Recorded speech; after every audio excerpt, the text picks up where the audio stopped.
Yo, 6 o'clock. Nice job, Eddie Scazzeri. Welcome. Boomer Esiason, Craig Carton on the Fan, and of course worldwide on CBS Sports Network. Got a great show for you today as we come to you again live from Houston, Texas. Signed a Super Bowl 51. Yesterday, of course, was the old media day when Tom Brady got axed about everything from his pops to Trump to what he likes to eat to the fact that he got emotional when being interviewed by a child. Oh, that Tom Brady's perfect, isn't he? Except we learned that his diet's bull crap. I like that. Plus, we have Derek Fisher speaking up for the wrong reasons. We got a big fight between LeBron and Barclays. Love that. We got lots of football stuff. We got Odell back in Miami. And we got Victor Cruz finally waking up. Lots cooking. Good morning, Boomer. How are you today, buddy boy? Yeah, you're not kidding, man. Lots of cooking. You know, last night they now dub it opening night. Is what they call media day, and the first night here in Houston for both of those teams. And I mean, foolishness is really what it is. You don't learn anything. There's nothing that comes out of it. It's just basically like a cattle call. Yeah, I mean, when you went through it, you dealt with it the same way. A little different. We actually you put your feet up, put your sunglasses on, had some fun. I tried to recreate Joe Namath. Right. Is what I tried to do. It didn't work. But it's become like, media day really became about who's going to ask the dumbest questions and how the players would handle that. But listen, fans still love it because it's access, you know? It is access, and they put it on the NFL Network. The NFL Network has created all these little programs for itself around all of its stuff, whether it be the Pro Bowl, the Super Bowl, the championship games, and everything else. So it is live programming. I guess that's what they need. That's what they want. And here we are, a couple more days here talking about the Super Bowl and everything else. And before you know it, Sunday we'll be here, and we'll be right in the midst of the big game. You know, last night, we shot our Inside the NFL show that will be on tonight. Showtime. Did you do that from the stadium? We did it from the stadium, you know, and again, I just can't tell you how beautiful that stadium, how great it is. It's like the stadium that they should have built in New York. They should have built this stadium right here that they have down here in Houston. It's going to be great. They were painting up the field yesterday and all that other stuff. You think it's the fact that people in Houston just couldn't spell energy, so they made it just NRG? Yeah, maybe. I don't know. People in Houston are very upset with me. They are? What happened? Why? Because you insulted everybody yesterday. Because I said that Houston was a dump yesterday. I saw some of the nice parts of Houston yesterday. The rest of the city's still a dump. But how do you figure that? Why do you say that? The stadiums are beautiful. What do you mean, a dump? The stadiums are just fantastic. Come on. The place is nice. That being said, there's lots. Very hospitable, by the way. They're very hospitable, absolutely. I've had a great time in the 2.5 days we've been there. You know, there's a lot cooking. You know, we're here in Houston, Super Bowl, all that stuff, and there's a lot for us to get to and chat about. And I'll probably smack myself in the face for opening with this. I'll tell you, if you don't, I will. Well, I'm gonna. I'll be more than happy to smack you. No, I don't want you to punch me. I don't want you to smack me. I would smack myself. All right. Self-inflicted pain sometimes, Boomer, is the right type of pain. Okay. Because you can only be mad at yourself, right? Right. You know, there's something going on in New York right now that in any other city would be a major, major story. It'd be the biggest story. It would trump Super Bowl coverage on a Tuesday before a Super Bowl that doesn't yet have it seems like the buzz. The buzz real yet. Buzz, right? And I'm sure it will as we get closer because, Tom Brady, Belichick, all that stuff. But it's lacking that, oh my God, like if it were Cowboys and New England, different story. Green Bay, New England, different story. And Atlanta's done nothing wrong. Right. Okay. Other than the future head coach of the San Francisco 49ers bringing his playbook and Super Bowl tickets to media day and having some guy from San Francisco take it. I don't know if you saw that or not. I did not see that. No. So Kyle Shanahan brings like a knapsack or a backpack with him to the media thing last night. Yeah. He puts it down to be interviewed. A guy from the San Francisco Examiner thinks it's his. They didn't steal it. He thought it was his bag. Oh, I see. Okay. Which seems very fugazi to me. Okay. Like, you know what your bag looks like. You know what's your bag and what's not your bag. So Cuz picks up the bag and peace out. See you later. Then Kyle Shanahan realizes, wait a minute, where's my bag? Immediate panic sets in. You know why? A, he's got Super Bowl tickets in there, I guess, for his family. Yeah. More importantly, he's got the Super Bowl playbook. How stupid can you be? Well, like if I'm the Niners, I wouldn't hire him. Like if not happening now. My future head coach, who as it came out yesterday, has total autonomy for the cut downs from 90 to 53 players, next year, while John Lynch gets to pick the first 90. This is crazy. And this guy leaves his Super Bowl playbook for some hack reporter from the San Francisco Examiner to walk away with, and nobody notices. That's a level of dumbness that trumps most dumbness. Dumbness. Yeah. Dumbness. Dumbness is a new word. All right. Well, who's the dominant? I will say this. Who's the league leader in dumbness? I didn't realize. I didn't realize. I know we're going to get to the New York story in a second. I will for sure have to. But I didn't realize the scathing reaction that was going to be accompanied with the John Lynch hiring. I mean, people in the NFL are pissed. They're like, who? Because he's got no background. Bones. He has there are people that have been in, like Mike McCagnon, for instance.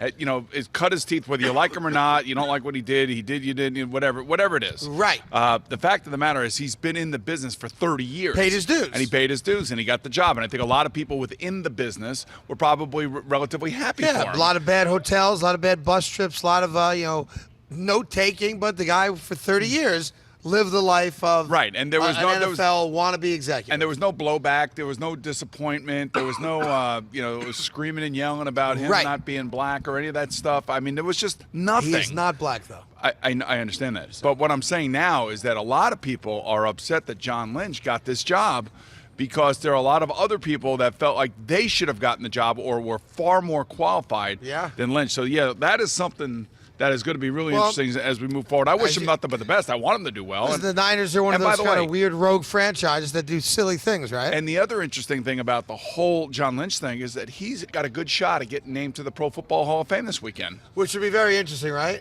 What a weekend for him. Our new general manager is the newest member of the Hall of Fame. Now, let me get to this New York story. Okay. Because in any other world, in any other city, this is the only story in town. And I want to come out of the gate being respectful to the majority of the audience that this is not a major deal to them, but it's a New York story, one that needs to be dealt with. We're blessed as New Yorkers. I really feel this way. Okay. That we have 2 football teams. Yep. We are blessed as New Yorkers that we have 1.5 baseball teams. We got 2 baseball teams. We are, actually, the Yankees. We got the Mets who have been in the playoffs the last 2 years. We are blessed as New Yorkers that we have 2 basketball teams. We are blessed as New Yorkers that we have 1, 2, 3 hockey teams, because I count New Jersey as part of the New York Metro. It's a tri-state area, sure. How many soccer teams do we have? No one cares. We got like 17 soccer teams, don't we? The New York Islanders and the Barclays Center are at what appears to be a bit of a cat fight. Crossroads. More like a bitch fight. How about a crossroads? And here's the reality of it. Barclays Center, which is a wonderful building, is sick and tired of everyone blaming the center for the New York Islanders.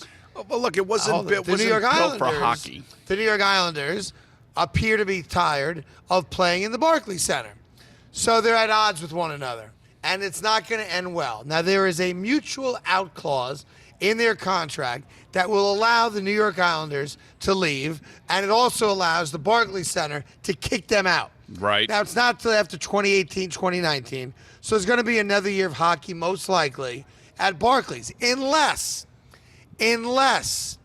Ledecky and Mr. Malkin can sit in a room with Mr. Prokhorov and Yormark, and they can come to terms with an acceptable release that will allow them to leave Barclays Center and, at least for the short term, bring hockey back to Nassau Coliseum. That's what they should be doing. 13,500. I don't care that it's small.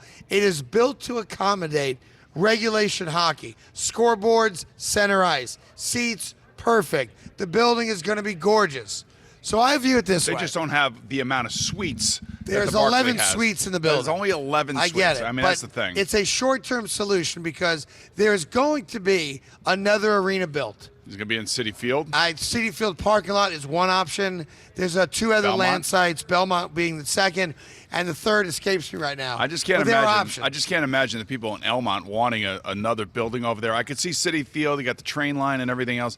One of the reasons. Well, there's 2 things about the building at the Barclays Center that make it what it is and difficulty. It is a beautiful building. You and I did a hockey game there. It's intimate. The lower bowl is great. And full transparency, we have a Boomer and Carton kitchen there. Yes. And we do make money from it. But I understand where the rub is here, because the Islanders don't want to be treated like second-class citizens. I told you this yesterday. The one thing that we learned about John Ledecky was that he was serious and he was all in about his Islanders, that he wants to make them a world-class organization. As funny as it may sound to some people, right, this man has pride in his business and in his team. And you have to remember this. The deal was done prior to his ownership. Charles Wang did the deal with Barclays, and the deal is very simple. Barclays pays the owners of the Islanders almost $60 million a year. To control everything. Ticket sales, suite sales, everything. It's very simple. You're talking about a New York professional sports franchise that acts like and is treated like they're an irrelevant entity that is not in the pro level. Right, so that's... And frankly, we as New Yorkers should demand better. Well, they deserve better, and it's embarrassing. Right, listen, I'm not trying to take sides in this, and I'm just trying to make sense of it. So I understand where John Ledecky's coming from. I would feel the same way about my franchise. I get both sides, I do. I do, and I also get the Barclays Center side, because maybe they'll make more money without having the Islanders there, and they'll book more concerts and more shows and things of that nature. But from the Islanders' perspective, the other aspect about the building, and it's not built for hockey. They have the PVC piping instead of the metal piping, and all the different things and all the standards that Gary Bettman was trying to allude to at the All-Star game this past weekend. And one of the reasons all this started to hit the fan is because we talked about this yesterday morning, is that, it's a pain in the ass to get to. It's a real, even though there are train lines there and everything, for somebody living in Suffolk County who's a dyed-in-the-wool Islander fan, it's a pain in the ass to get to the Barclays Center. It's easier for other people, harder for what you think would be the core fan base. That's fair. Not even to mention the team itself, the players itself, who I know, the players are not, Cal Clutterbuck said something about the ice. The players talk about the ice. Other teams talk about the ice. So now the Barclays Center gets upset by that, saying that we're trying to do the best we can. We're trying to give you a world-class building and all this other stuff. So I totally get this whole thing. I would tell you in the short term what I would do is I would play at the Nassau Coliseum 100%. Starting next year, immediately get out of it. It's not good for anybody. And then I would really start working on trying to build another building. But at the end of the day, does this city and this tri-state area need yet another building? I don't know. I don't think it needs another building. It's going to get another building. See, this is why this whole Nassau County... But it's embarrassing, Boomer. The New York Islanders has a franchise was once the storied franchise in the league, 4 consecutive cups. I took notice, and it's in the paper again today. There are 5 guys this weekend when the NHL celebrated their top 100 players of all time. 5 of them were New York Islanders. Pat LaFontaine's out there, and Bossy's out there, et cetera, et cetera. I go to myself, if this were the Jets, it'd be the laughing stock of the league. If this were the Yankees, laughing stock of the league. You can't lose franchises when you live in New York. You can't lose a building not once but twice in a span of 4 years when you're from New York. This kind of crap belongs in Houston, in Kansas City, in Nebraska, in small market, small-minded towns. But the fact that we can't support there's a reason why professional sports team and put them in a goddamn building, then maybe it's time to wrap it up. But let me just explain something. The reason that we hear is a number of reasons. One, they tried to renovate the Coliseum many, many times over, 5 or 6 different times over. They tried to get it done. They couldn't get it done. They couldn't get the support from the local county in Nassau counties. All right, so fine. Charles Wang tries to make a deal because basically he was propping his franchise up for years. I keep telling people, you may not like Charles Wang, but this was like charity for him. If it weren't for him, the write-off was good, and they would have been in Kansas City because that deal was on the table. He wanted to keep him here and everything else. I know we don't want to talk hockey, but time out. But what we're talking about is relationships and businesses. So he brings the team to the Barclays Center. Then, because he brings the team to the Barclays Center, maybe there's a little bit more cachet with the name Brooklyn attached to 100%. it. And though he goes and sells it because he's a businessman, he still owns a portion of it, and he sells it to Malkin and Ledecky. Now Ledecky and Malkin accept the buy. They buy it, everything else, and they don't realize really what they're getting into with the Barclays Barclays Center, and they probably say, look, instead of you paying us, we should be controlling all this. Maybe we'll make more money if we market our team better, and we'll make sure that we have the preeminent dates that we want to play on, not to have the Nets, supersede us in every decision that is made in this building. So I understand exactly why we're here. It's nobody's fault.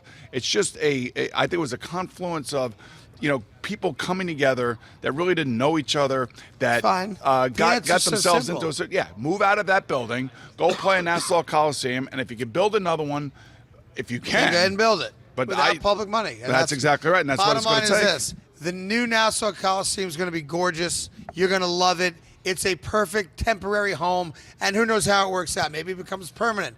Like everyone's worried about, there's only 13,000 seats. You ain't 12, selling them out anyway. They're only getting 12 or 11.5 now at the Barclays Center. So I suggest that someone from the Islanders puts on a hard hat, takes a tour of the new Coliseum, sits down, ego aside, brings, whether it's Brett Yormark or Bruce Ratner, whoever makes those decisions, or Mr. Prokhorov, or his right-hand man, Yuri Socrates. You got to remember, the people that own the Barclays Center own the Nassau Coliseum. And by the way, I'm sure they'd be glad to let you play Nassau. And if I'm John Ledecky, and I was texting with him last night, and I said to him, via text, I did not speak to him, you would be a conquering hero if you're the guy responsible for bringing hockey back to Long Island. Now you got to figure out a way to keep it there.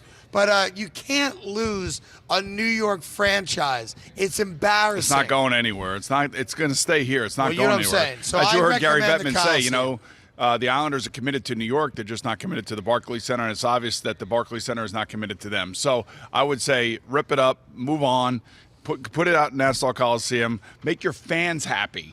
At the end of the day, I know it's a business and everybody's got to make money, but I'm with you. Make your fans happy and make the Nassau Coliseum for the next 2 to 3 years your home, and make it intimate, make it loud, make it intimidating for other teams to come in and play, and then go from there and see if you can get another building built. The good thing for them is they just signed their young goalie Thomas Greiss to a 3-year, $10 million extension, so they are doing things on the ice that are working too, and they're playing a lot better now than they were earlier in the season, so maybe they'll make their way into the playoffs, and they'll have some momentum in the offseason, and they can move forward and be positive. One other story we'll get to today, and again, it's the Mets being the Mets. Makes no sense whatsoever. What's today's date, Boom?